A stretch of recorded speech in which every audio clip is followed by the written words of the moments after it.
The true superheroes of our time are the healthcare, police, fire, and first response professionals protecting our families.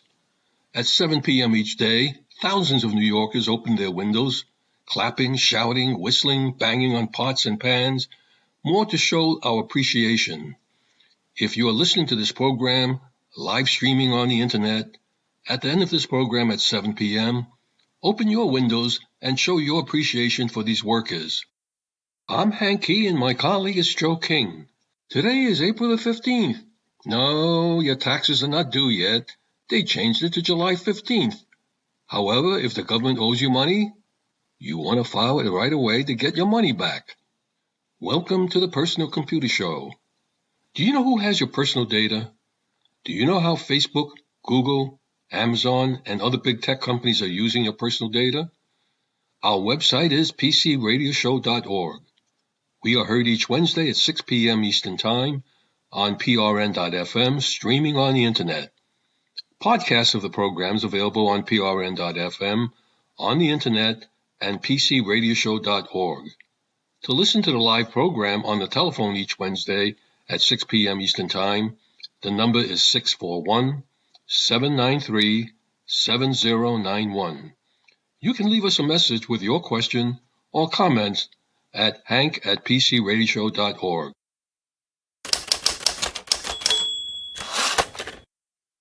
Schools worldwide are banning Zoom for remote teaching.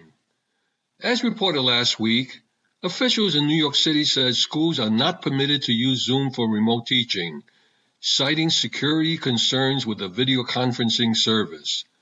From an educational perspective, the ban of Zoom have been adopted by other schools elsewhere. Singapore stops teachers using Zoom app after very serious incidents. The Singapore Education Ministry has suspended the use of video conferencing tool Zoom by teachers. After very serious incidents occurred in the first week of a coronavirus lockdown that has seen schools move to home-based learning, local media report incidents involved with obscene images appearing on screens and strange men making lewd comments during the streaming of geography lesson with teenage girls. The Singapore Ministry of Education said there are very serious incidents and it is currently investigating breaches and will lodge a police report if warranted. As a precautionary measure, teachers will suspend their use of Zoom until these security issues are ironed out. They have further advised teachers on security protocols such as requiring secure logins and not sharing the meeting link beyond the students in the class. Zoom has been plagued with safety and privacy concerns about its conferencing app, which has seen a surge in usage as offices and schools around the world shut to try to curb coronavirus infections. Taiwan and Germany have already put restrictions on Zoom's use, while Alphabet Google has banned the desktop version of Zoom from corporate laptops. Zoom also faces a class action lawsuit. Concerns have grown over the lack of end-to-end encryption of meeting sessions, routing of traffic through China, and Zoom bombing when uninvited guests crash meetings. Officials at Berkeley High Schools in California said they suspended the use of the app after a naked adult male started using racial slurs, intruded on what the school said was a password-protected meeting on Zoom, according to a letter to parents seen by Reuters. If you wish to continue to use Zoom, there are two other issues of concern. There is the issue of privacy, which is really separate from security. Privacy is what Zoom may elect to do with the content of the conference. The other issue is the company is China-based and the traffic is routed through China.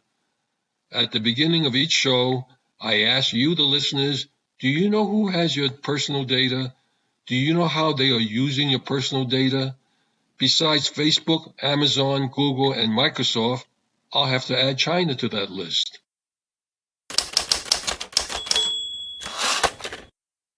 Everything old is now new again, or is it? It's Back to the Future. Not everything is passé. The economic stresses of the coronavirus pandemic have created a surge in demand for COBOL programmers. Last week, for example, the governor of New Jersey put out a call for COBOL programmers to help fix problems with the software that runs the state's unemployment insurance system. The COBOL programming language was created in 1959 and has been widely seen as obsolete for decades, yet there are still a fair number of software systems based on the language. An IBM press release says some states are in need of additional programming skills to make changes to COBOL programs. COBOL is a language that has been widely reported to have an estimated 220 billion lines of code being actively used today. A new initiative from IBM seeks to connect states with experienced COBOL programmers and to train a new generation of them.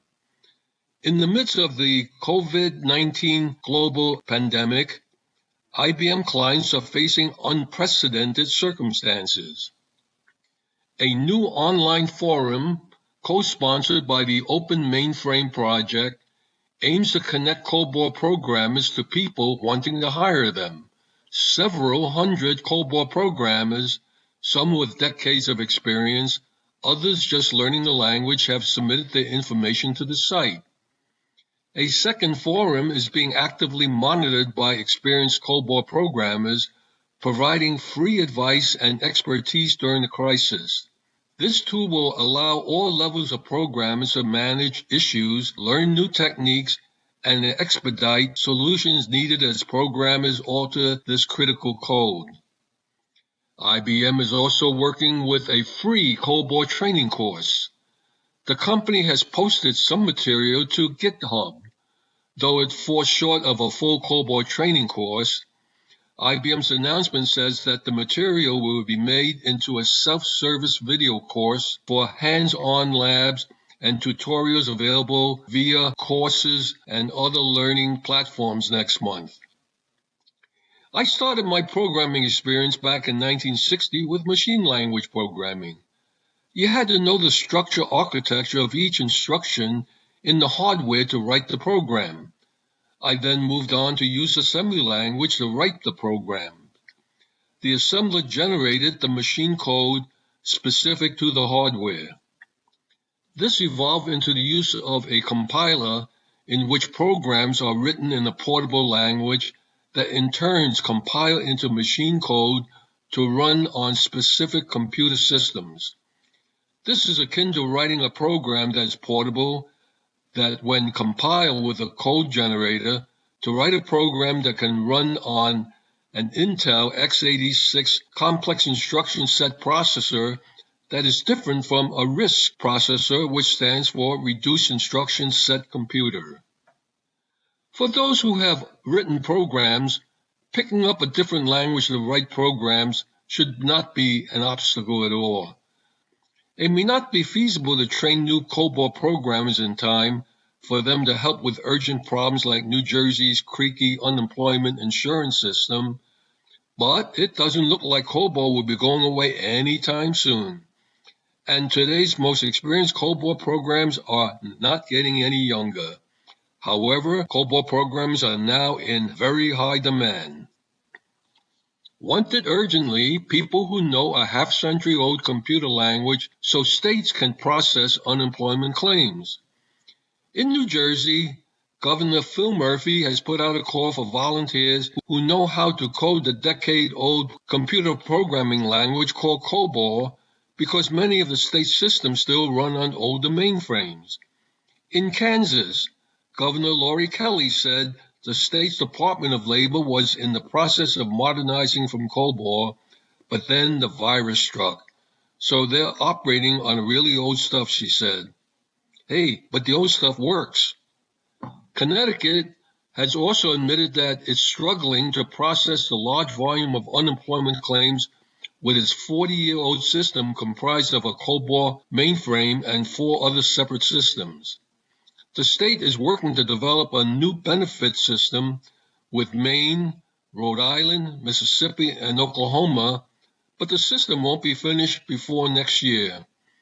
Literally, we have systems that are 40-year-old, and New Jersey Governor Murphy said over the weekend that there'll be lots of postmortems, and one of them on our list will be, how did we get here where we literally need COBOL programmers?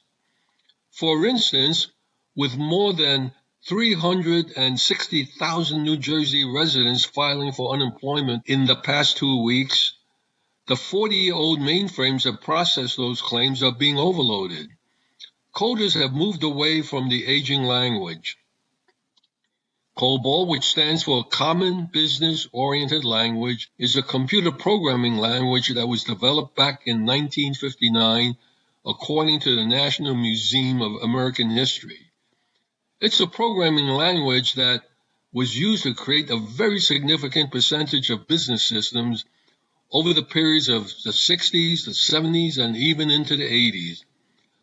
But over time, coders have moved away from the aging language. The general population of COBOL programmers is generally much older than the average age of a coder. Many American universities have not taught COBOL in their computer science programs since the 1980s. They're treating it as if it was like Latin. Yet the program persists in systems. Despite a dwindling number of COBOL programmers, in a 2017 report by Reuters, they found that there are still 220 billion lines of COBOL in use today. 43% of banking systems are built on COBOL, and 95% of ATM swipes rely on COBOL code. Even in the federal government, COBOL is being used in agencies such as the Department of Veteran Affairs, Department of Justice, and the Social Security Administration. And this is according to a 2016 report by the GAO. A 2018 report by the Inspector General for the Social Security Administration found that the administration maintained more than 60 million lines of COBOL, with millions more lines of other legacy programming languages. The Inspector General urged the administration to modernize its systems. Desperate need for COBOL programmers during COVID-19 underlines the importance of workforce planning. Connecticut, Kansas, and New Jersey are among states relying on decades-old computer systems to process an onslaught of coronavirus-related unemployment claims. Sites are crashing, and it's hard to find people familiar with the 60-year-old computer language known as COBOL. The situation points to the importance of enterprise professionals taking the long view of their organization's skills needs and making recruitment and hiring decisions accordingly. In 2017, Reuters was writing about the dependence of financial sector, major corporations, and parts of the federal government reliance on COBOL, and noting that if something goes wrong, few people know how to fix it. If you are retired and you have been a COBOL programmer, you can now come out of the woodwork and take on gig assignments in COBOL program support. This is when experience really matters. The good news is that you don't necessarily need to keep up with the ever-changing use of programming languages to be relevant.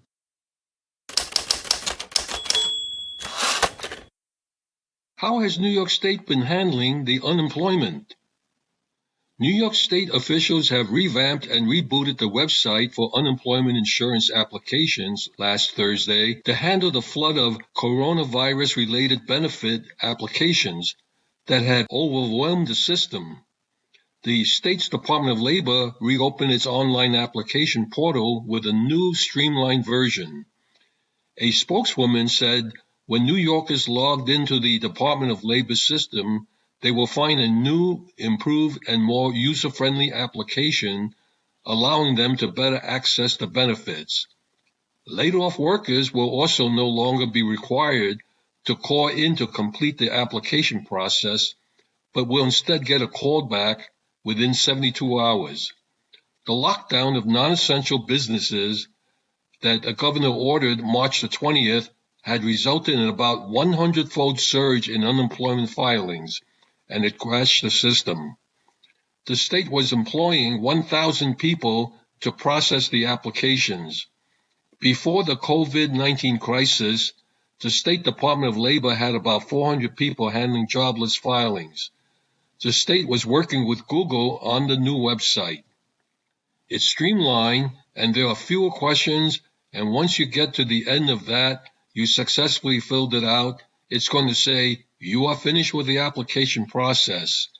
If there's any information that's left blank, it's going to say, don't call us, we will call you within 72 hours. The state had processed about 600,000 unemployment filings since March 9th, with another 200,000 pending.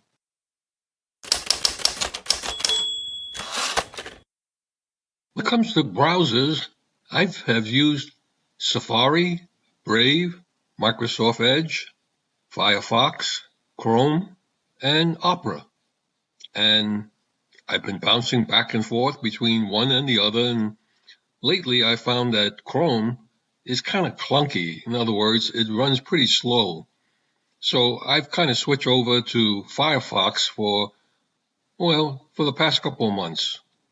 I just figure that Chrome is probably the leading browser in use and that the second most popular browser is Firefox. Was I surprised? In the last few months, Microsoft Edge has become the second most popular desktop web browser. Microsoft gamble on a Chromium-based Edge browser appears to have paid off, at least in the short term. It is noted that Edge is now the second most popular desktop web browser based on usage, with net market share giving the software nearly 7.6% of the market in March, eclipsing a declining, which surprised me, Mozilla Firefox with almost 7.2%.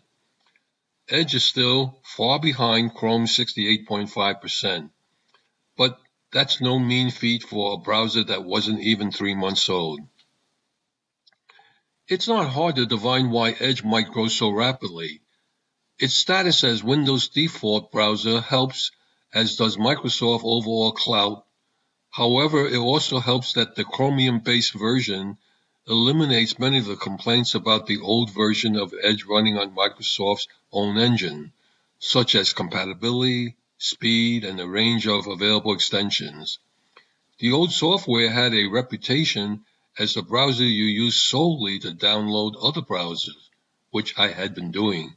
Now it's good enough that you might not need another browser. Not that Google is necessarily worried. While Edge does encourage people to use Microsoft services over Google's, the engine switch also consolidates Chromium's grip on the web. Developers may be less inclined to build sites that are fully browser independent instead of optimizing for Google's engine. And that can hurt people who rather use Firefox, Safari, or other alternatives. As of now, I've been using Firefox. I guess I'll have to give Edge a try. I'll keep everyone up to date as I move from one browser to the other.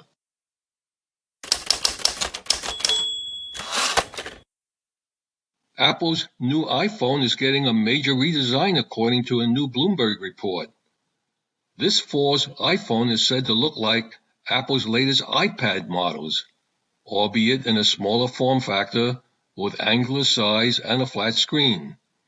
Apple is expected to launch 2 high-end models to replace the iPhone 11 Pro and the iPhone 11 Pro Max, in addition to 2 lower-end models to replace the iPhone 11. It's not clear if every iPhone model released this year will feature the new design. According to the latest report from Bloomberg, which cites people familiar with Apple's plans, the new design is reminiscent of Apple's latest iPads. According to the report, with angular size and flat screen, a bit of a throwback to the design of the iPhone 4 and the iPhone 5. In addition to the new design, Apple is expected to add 5G connectivity to its phones this year, the next step in wireless connectivity for smart devices, as well as a LiDAR 3D camera that was added to this year's iPad Pro.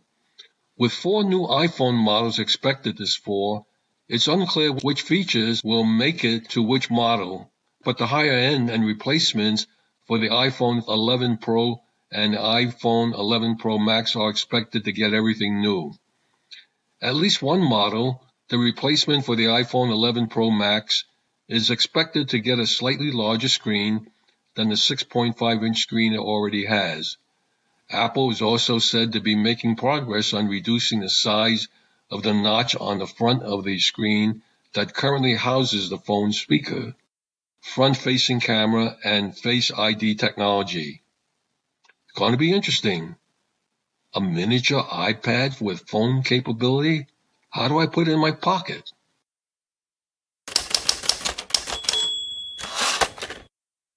Presenting Benjamin Rockwell with his IT Pro series. He will be covering Webex and competition. This is Benjamin Rockwell, and now it's time for business. This is where I give you my experience, my present experience, and my past experience. 30 years of being an IT professional. And I will tell you, I've dealt with a lot. One of the things that has come up with our transition to working from home is all of the different, web conferencing. I'm going to name off a couple of names. You may have used one of these. You may have used some of their competitors. It doesn't really matter. Skype, aka this is also known as Link. There's also Webex. And there's also Zoom. And these are just three of the big, huge competitors out there. And there are a ton of different companies that are in this marketplace. Each of these different companies specialize in putting a lot of people all in the same spot, and they're all communicating with each other. They're all talking to each other, and you have a conference room, but it's all virtual. Now, without these, we would all be in a lot of trouble these days. We would not be able to continue doing business anywhere near the way we've done it for years. This is, many different salespeople out there. They're used to going out in person, and they sell their widgets to whatever company it is, and they deliver. They go out on site and they deliver these widgets, and they say, "Look at all of these different options you've got." And that's just one particular route. In the business world, I will tell you that we exchange information left and right. I am on multiple conferences, web conferences, every day where somebody's presenting some kind of information in regards to the stuff that we're doing at the office, the different high-level information technology items that we're dealing with. Now, every company has their own favorite. As a matter of fact, we're also starting to see, I don't know if you've noticed this, you may or may not have heard about this, churches. You go to church, and many churches these days have small groups. I've been involved in small groups for a number of years in the various churches I've been going to. And the whole paradigm has shifted because we can't go to church. We can't go to small group because our small group, I'll tell you, my small group, it's about 20 people. It's not really a small group anymore at that point. But we can't have gatherings of 20 people that, as much as we care for each other and all of that, one of us sneezes, we're all going to be in a whole world of hurt. So we've gone towards the idea of doing a WebEx. It doesn't matter whether we're doing some of the other folks at our church. It doesn't matter. Some of the folks are doing Zoom, some are doing Skype, and some are doing WebEx. It's all cool. All of this. And we can share this information. Do I have a favorite, though? No, actually not. I have been dealing with all of these for years, and each of them has their own little feel to them. I do a lot of recording with other people, and when I'm doing my recording with them, I will frequently use Skype. Why do I use Skype? because almost everybody has Skype in whatever form that they're dealing with. Skype is available on your smartphone. It's available on your Windows PC as well as, yes, your Mac PC. So, and I should say PC, personal computer. Yes, I know the Windows folks really adopt that PC word or phrase, and the Mac folks try to avoid it, but it's still personal computers. Do I have a favorite, though? Just by default, I like the Skype options that are out there. Most people, they get familiar with it quickly. Webex tends to be the big business one. Webex has been in that field for a very, very long time. Actually, I believe, I'm not fully sure, but I believe they've been around longer than Skype has been. Skype, I believe, was originally kind of a casual alternative to Webex. This new one that's come along, Zoom, has been getting a lot of attention, a lot of focus. It seems to be a little bit different, which attracts people. We're going to see things like Google Hangouts. That's another option, which is still holding on. It's a Google product, so we have no idea if it's going to be gone tomorrow.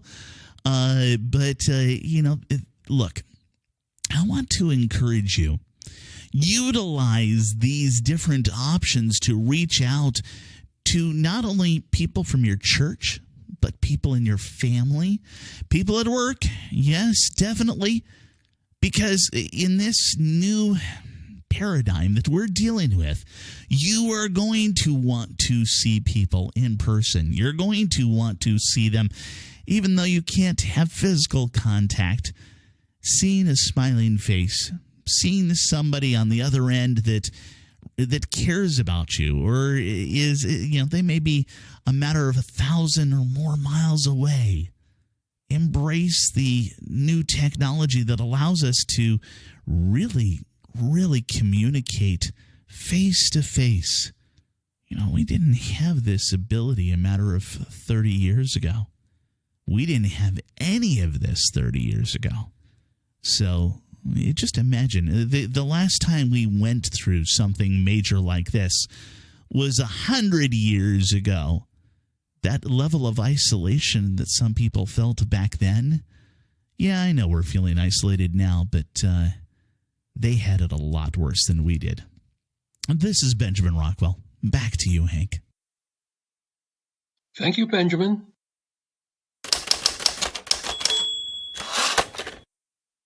Here in the United States as a nation, we've been promoting STEM study.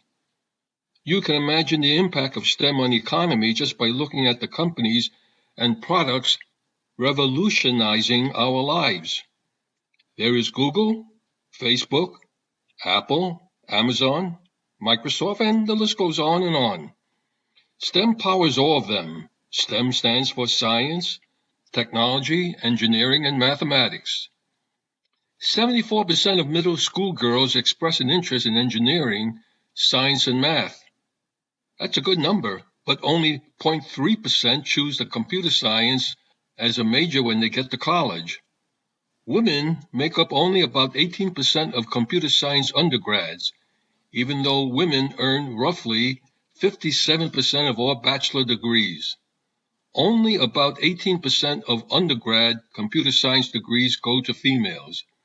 Girls' interest in STEMs peak in middle school, but drops off in high school.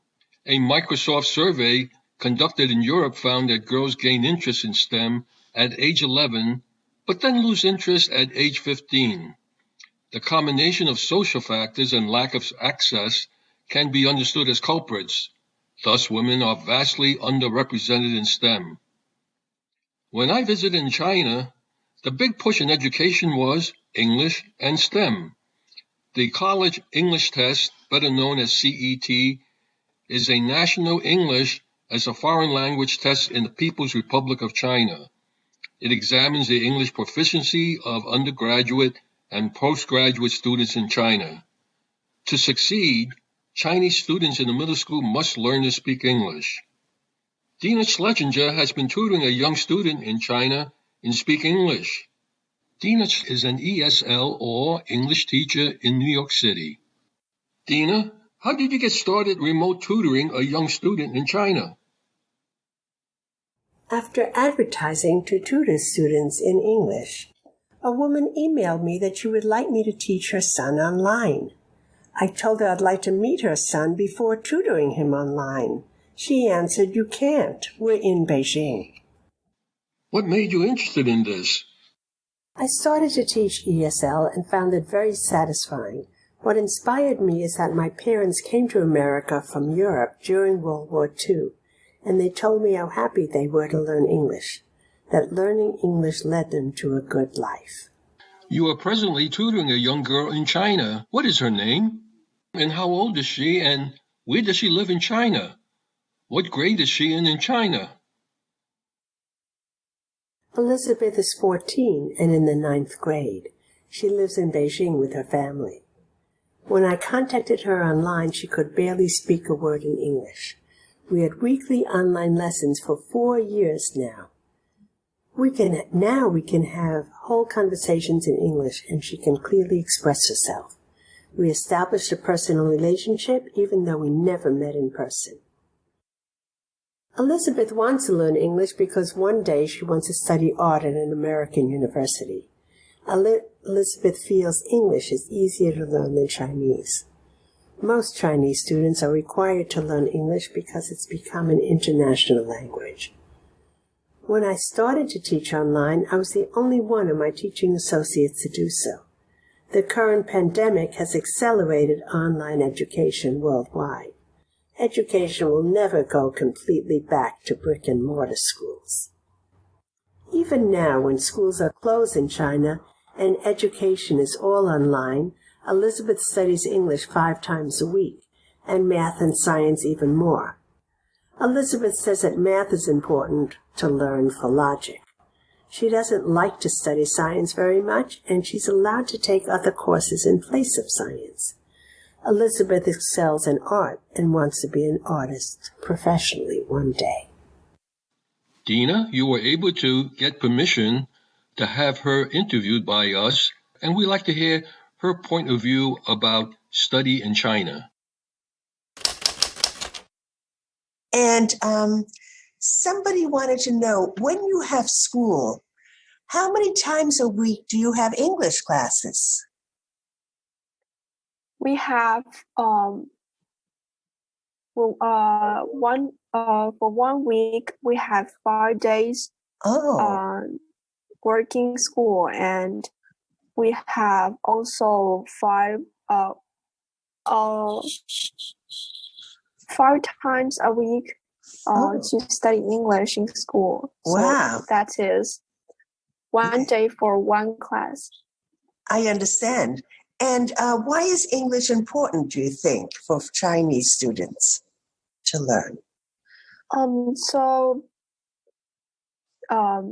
English is more easily to communicate with foreigner, and because Chinese is hard to study, and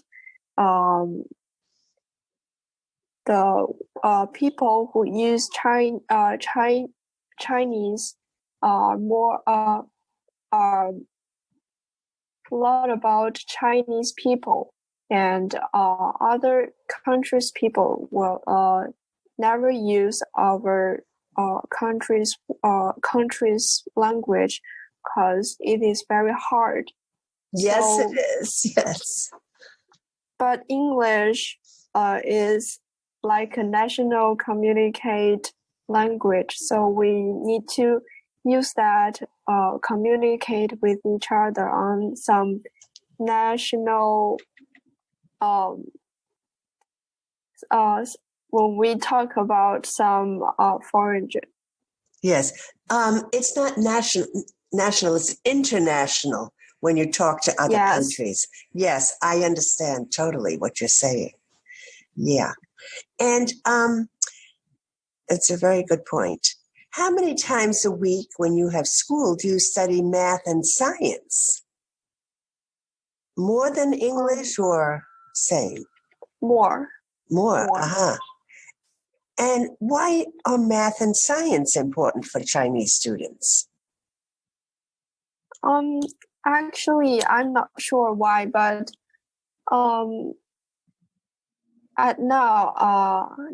nowadays I found that if we study math hardly, and I truly find that when I was very little and I study math very basically, so I think very basically, and sometimes you can have a more logical brain, and you can make your you can let you read fast and do other things fast.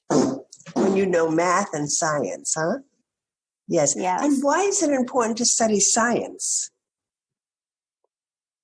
Science made us know a lot about world, but I'm not good at science, and I maybe want to be an artist, so I'm not sure about what can I do with my science. And now I never study science because I choose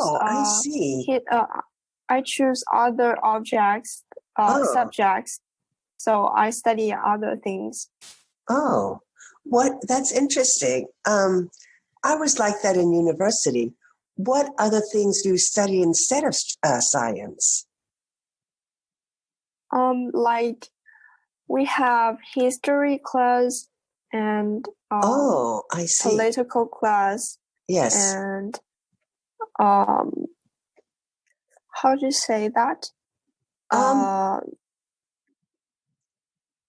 Political science, we call it, or I don't know. I understand what you mean. Geography and politics too, and governments. Yes, and I know you study that a lot.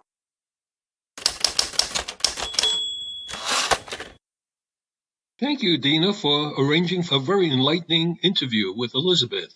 When you next speak with Elizabeth, please thank her and let her know that we were very impressed with her progress.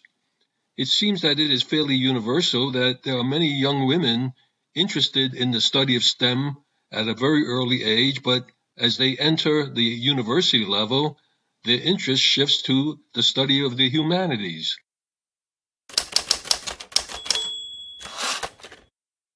Presenting Marty Winston with All Hands on Tech.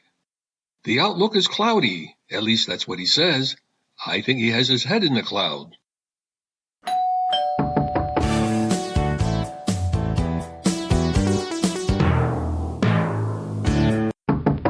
Hey, let's start with a quick revisit to some familiar ground. The cloud sounds romantic. So where does it really keep your data? Does your data live among the angels and the unicorns in the cloud? That's not reality no matter what you're smoking. The word is a disguise. When anybody says cloud, you can translate that to mean that it's a server at somebody else's address. You and others may be allowed access to it, but you have absolutely no control over it. And security? Oh, gosh, almost never to be trusted. Think about all the merchants and all the banks and all the government agencies that have been hacked, and how many billions of people have had their safety or security or privacy or assets significantly compromised. But do the people you hear use the cloud? Hear. Yeah, not all of it, mind you, but there are a few places that merit more trust than others. Dropbox, for example, is how Hank gets these segments from me. Google Drive maintains copies of smartphone snapshots. Huge web-centric companies have gotten good at keeping things quite responsibly. It follows they face hugely expensive loss of clientele and potentially enormous liability if they're not very careful indeed about the absolute best practices in what you might call online hygiene. So, well, as a whole, the cloud is nothing you want to stand on. There are a few specific places where cloud services can be secure and positive and really helpful. If you remember our recent segment, Retrofitting Frankenstein, about a motherboard that died and was only the first of 4 motherboards in just 2 weeks before that computer came back to life, well, you might wonder why work couldn't just continue on a notebook or another PC. Well, in fact, it did. The old notebook here is fully capable as a place to write our segments, record segments, keep up with email, and even create some needed documents and spreadsheets. But there were several things it couldn't do, largely because of an incomplete strategy here for letting that happen. You'd hate being bored to tears by all the little details. Still, there were 3 quirks to surmount that you may want to think about for your own setup. Here, in broad strokes, number 1, not having all the files of interest available to both PCs. Number 2, using macros that involve files in known locations on one PC that aren't the same on the other. And 3, fear, got to admit it, fear of overwhelming online storage caps. Has anybody here been around since the NetWare era of networking? It was commonplace back then to keep a network's main document and file storage on a server named VOL1, Vol1, short for Volume 1. There's been a Vol1 folder on every PC here since that time. It's been decades. And they're holding all the Office document and spreadsheet and database and message stores and website files and all that and more. Yeah, it's huge. And getting away from that? Old habits are hard to break. A lot of those subfolders are specified in configurations and favorites and macros and so on. But sometimes attitudes have to change, even ours, even here. Earlier, Microsoft had provided an editorial review copy of Office 365 Pro Plus, for which we only had one user and you're listening to him. Well, there was something about it that asked for a closer look. More than that, an investigation, a lot of homework. And with some urgency, since it was coming due for renewal, and this is a bad time to be spending money, well, when the subscription-based online Office products first emerged, some of the otherwise appropriate bundles lacked things that are mandatory here, like the Access Relational Database. Times change. These days, there's a better answer for many of us that you might want to investigate. Microsoft sent us now an editorial review license for Office 365 Home. A license good for you and for up to 5 others, and on 5 platforms each. Wife Judy has been asking about Office for her notebook, and this will put it there. Only they're changing the name. As of April 21st, it's called Microsoft 365 Family. So Office 365 Home becomes Microsoft 365 Family.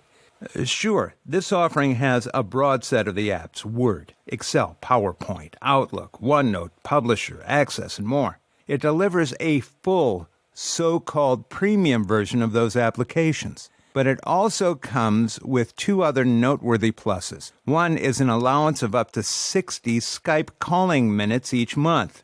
Those don't roll over and accumulate, but it does mean being able to make calls that don't have to be to other Skype users and can reach landlines or mobile phones or VoIP phones. Something else, too, that's even more significant in our Frankenstein context. It includes up to 1 terabyte of storage on OneDrive. A full terabyte per person. Suddenly, the threat of what gets stored there comes with much less fear of hitting the limits that trigger a surcharge. Our entire Vol1 occupies less than 200 gigabytes. The whole of the drive that it's on occupies less than 700 gigabytes. Yeah, a few items are worth mentioning. Some of these do get a little deep geek. Legacy file types, the ones from earlier versions of Office applications, like old DOC files from Word. The new ones are DOCX. The old XLS files from Excel. The new ones are XLSX. Be aware that the very helpful autosave functionality in 365 won't work for those older file types. Also, if your work has macros that work with files and you explicitly named those drives and paths when building your macro, well, they'll still work on the machine where you authored them, but not necessarily on other Windows devices. You can get around that by using the path variables that VBA, Visual Basic for Applications, makes available. Yes, that's in those macros. And while you may not be able to save macro-enabled files like Word DOCM files, you can't save those into a OneDrive folder. You can still save them as DOCX files and get the same functionalities, get the macros, if those macros have been copied to your template file.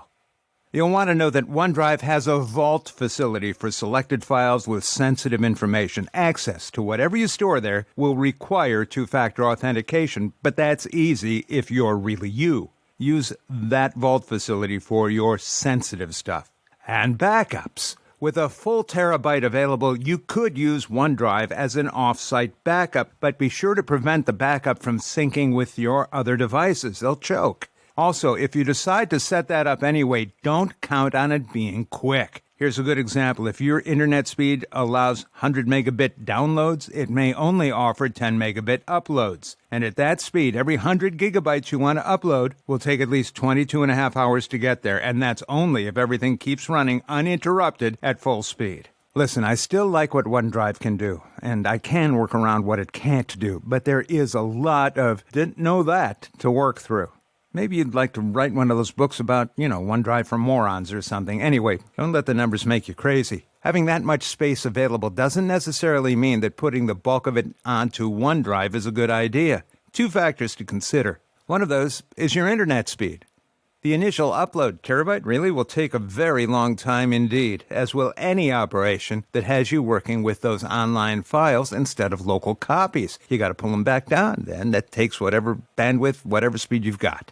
The other thing to consider is that your main PC may have the room, and OneDrive may have the room, but you could overwhelm a notebook with a smaller drive. Think of it as Samson handing a giant boulder over to Hercules, who then hands it over to Pee Wee Herman. Somewhere, somehow, something's got to give. But let's say you can groom the total bulk of files that you want to keep on OneDrive. Good start. Microsoft uses the term sync, like synchronizing, not like the kitchen sink. Sync refers to the process of making your local OneDrive folder have the same updated renditions of the same files available locally as are stored online. One nice element of many 365 applications is an autosave button that automatically saves your work every few seconds as you work, but it isn't available for files that you store locally except in your local OneDrive folder.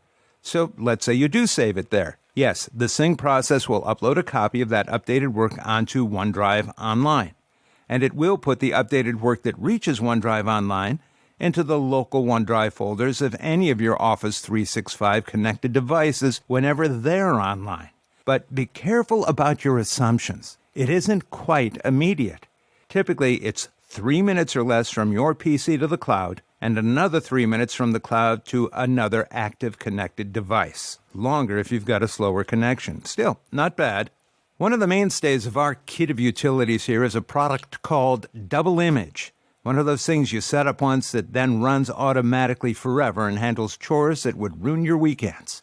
Double Image is something you might initially think about as being just backup software, but it's an incredibly versatile way to automatically groom files among drives and folders and so on based on any number of criteria. The one that's especially suited to our topic right now is age. When transitioning from keeping all your files where you have them now into putting all your current and recent work files under your local OneDrive folder, there's a lot of older content that you don't need to make available online, even to yourself. Something like Double Image can initially populate the OneDrive folders with only files that are newer than whatever date or age you set. 300 days, 400 days, 500 days. And if you want to move, for example, main files instead of backup files, it handles that. For that matter, if working with files from inside your local OneDrive folder leaves some messy temporary files, Double Image can move those back into the folders where you used to do your work. It won't bother you. It will just get the job done. And hey, while you're at it, have it also put copies of your most important work files onto an external drive. If you've never heard the phrase backup, backup, backup, you must be new here. And one more note before we get out of these depths. Make sure to edit your macros to point to files under that local OneDrive folder. It may be under a different drive letter on each of your PCs, but in each case, it will now be working with documents or spreadsheets or other work files that are on that same drive as OneDrive. So with a little attention to that, the same macro should deal with the same files on any of your PCs. You may also want to adjust the default folders you name in application configuration files to put those within the local OneDrive folders. Oh, there's one thing you may have to tend to by hand. There doesn't yet seem to be a way to sync up your Outlook support files that don't duplicate themselves. Things like signatures, custom spelling dictionaries, or lists of blocked spam addresses. Get all that done, and you make the places your work files are stored universally accessible, at least to you, never unavailable, and beyond bulletproof safe from online hackers and threats. Remember our broad strokes? There was not having all the files of interest available to both PCs. Now they can be. Using macros that involve files in known locations on one PC that aren't the same on the other. That's curable with a little attention. Fear of overwhelming online storage caps. Well, if you need more than a terabyte, that's your problem. Next time, we'll talk about how most users who could take advantage of a speedy freeway between their CPU and their memory are stuck on a one-lane dirt road and what to do about it. It's called 1 out of 4 channel memory. Try to remember to catch it. Thank you, Marty.